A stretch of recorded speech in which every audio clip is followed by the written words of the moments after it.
মাঠে বিতর্কিত এক কাণ্ড ঘটিয়ে বড় ধরনের শাস্তি পেলেন আর্জেন্টাইন গোলরক্ষক নাহুয়েল গুজমান। মেক্সিকোর শীর্ষ প্রতিযোগিতা লিগা এমএক্সে প্রতিপক্ষের গোলরক্ষক সহ খেলোয়াড়দের দিকে লেজার লাইট মারার অপরাধে তাকে 11 ম্যাচের নিষেধাজ্ঞা দিয়েছে মেক্সিকান ফুটবল ফেডারেশন এফএমএফ। বৃহস্পতিবার তাকে এই শাস্তি দেয় এফএমএফ কর্তৃপক্ষ।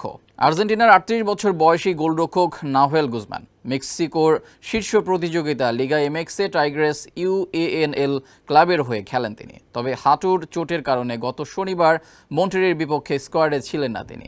বিবিভিএ স্টেডিয়ামে তিনি ম্যাচ উপভোগ করেছেন টিম বক্সে বসে। এ সময় বিতর্কিত কাণ্ডটি ঘটান তিনি।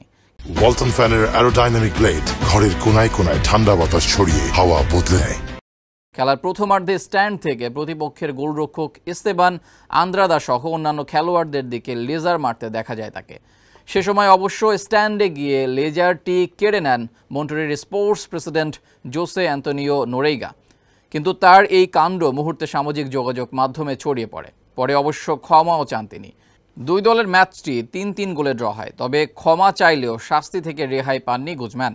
মেক্সিকোর ফুটবল ইতিহাসে প্রথমবার কোনো খেলোয়াড় লেজার মারার কারণে নিষেধাজ্ঞায় পড়েছেন। নিজেদের ওয়েবসাইটে দেয়া এক বিবৃতিতে গুজম্যানের ক্লাব টাইগ্রেস শাস্তি মেনে নেওয়ার কথা জানিয়েছে।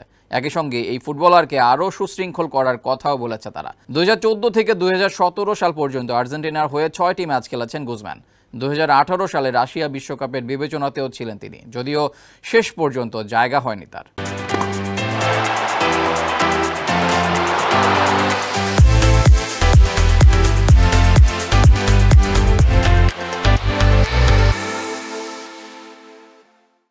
খেলাধুলার আরও খবর জানতে চোখ রাখুন কালবেলার ফেসবুক পেজ এবং ইউটিউব চ্যানেলে।